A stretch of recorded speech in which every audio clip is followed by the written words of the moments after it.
ಕರ್ನಾಟಕ ಸರ್ಕಾರ ಸಹ ಪ್ರತಿ 1 ಲೀಟರ್ಗೆ 5 ರೂಪಾಯಿ ಪ್ರೋತ್ಸಾಹ ಧನ ಸಹ ಕೊಡುತ್ತೆ. ನಾವೇನಿವತ್ತು 32-33 ರೂಪಾಯಿ ಕೊಟ್ಟು ಅದ್ರ ಜೊತೆಗೆ ಸರ್ಕಾರನೂ ಸಹ 5 ರೂಪಾಯಿ ಪ್ರೋತ್ಸಾಹ ಧನವನ್ನು ಕೊಡ್ತಕ್ಕಂಥದ್ದು. ಅನೇಕ ಯೋಜನೆಗಳು ನಮ್ಮ ಒಕ್ಕೂಟದಿಂದ ಮಾಡಿದ್ರೆ ಅದು ಸಿಗುತ್ತೆ.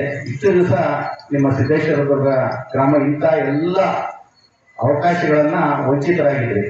ಈಗ ನಿಮಗೆ ಒಳ್ಳೆ ಒಂದು ಸೌಭಾಗ್ಯ ಇವತ್ತು ಸಿಕ್ಕಿದೆ.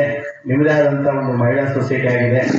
ಇಲ್ಲಿ ಹೆಚ್ಚಿನ ಇವತ್ತೇನು ನಾನು ಕೇಳ್ಪಟ್ಟೆ, ಪ್ರತಿ ದಿವಸ 450 ಲೀಟರ್ ಈಗ ಪ್ರೈವೇಟ್ ಹೋಗ್ತಾ ಇದೆ. ಏನಿವತ್ತು ನಾವು ಬರ್ತಕ್ಕಂಥ 10ನೇ ತಾರೀಕಿನೊಳಗೆ ನಿಮಗೆ ಎಲ್ಲ ದಾಖಲಾತಿಗಳನ್ನು ಒದಗಿಸಿದಲ್ಲಿ ನಿಮಗೆ ಮಂಜೂರಾತಿಯನ್ನು ಕೊಡ್ತೀವಿ. 10ನೇ ತಾರೀಕು ನಂತರ ಇಲ್ಲೇ ನಮ್ಮ ಒಕ್ಕೂಟದಿಂದ ಹಾಲು ಹರಿಸಲಿಕ್ಕೆ ಪ್ರಾರಂಭ ಮಾಡ್ತಾರೆ. ಆವತ್ತಿಂದ ನಿಮ್ಮೆಲ್ಲರಿಗೂ ಸಹ ಈ ನಮ್ಮ ಒಕ್ಕೂಟದ ಸವಲತ್ತುಗಳು ಅನ್ವಯಿಸುತ್ತೆ. ಅದಕ್ಕೋಸ್ಕರ ಇದನ್ನ ಇನ್ನೂ ಇವತ್ತೇನು 450 ಲೀಟರ್ ಇದೆ, ಇನ್ನೂ ಹೆಚ್ಚು ಹಸುಗಳು ತಗೊಂಡ್ಬರ್ರಿ. ಕೇಂದ್ರ ಮತ್ತು ರಾಜ್ಯ ಸರ್ಕಾರ ಕೃಷಿ ಇಲಾಖೆ ಮೂಲಕ ಒಂದು ಹಸುಗೆ ಒಂದು ಪಾಣಿ ಮೇಲೆ 30,000 ರೂಪಾಯಿ ಸಹಾಯಧನವನ್ನು ಕಳೆದ ವರ್ಷ ಕೊಟ್ಟು ಈ ವರ್ಷ ಇನ್ನೂ ಬಡ್ಜೆಟ್ ಜಾಸ್ತಿ ಇಟ್ಟಿದ್ದಾರೆ.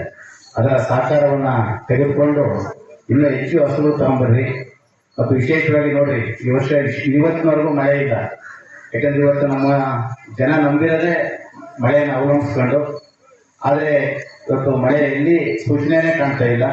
ಆದರೆ ಇವತ್ತು ಹಸುಗಳು ಇವತ್ತೇನು ಮುಂಚೆ ಎಲ್ಲ ಬಹಳಷ್ಟು ಜಮೀನಿರೋರು 1-2 ಹಸು ಸಾಕೊಂಡು ಒಂದು ಉದ್ಯೋಗ ವ್ಯವಸಾಯ ಆದರೆ ಉಪಕಸಬು ಹಸುಗಳಿತ್ತು. ಈಗ ಹಂಗಾಗಿಲ್ಲ, ಹಸುಗಳೇ ಮುಖ್ಯ ಉದ್ಯೋಗ ಆಗ್ಬಿಟ್ಟಿದೆ. ಯಾಕಂದ್ರೆ ಅದು ನಮ್ಗೆ ಯಾವತ್ತಿಗೆ ಅದರಲ್ಲಿ ಲಾಭ ಎಷ್ಟೇ ಇರಲಿ, ಯಾವತ್ತಿಗೂ ನಮಗೆ ಕೈಯಲ್ಲಿ ದಿವಸ ಒಂದು ಹಣ ಏನಾಗಿರುತ್ತೋ ಅದು ನಮಗೆ ಜಮಾ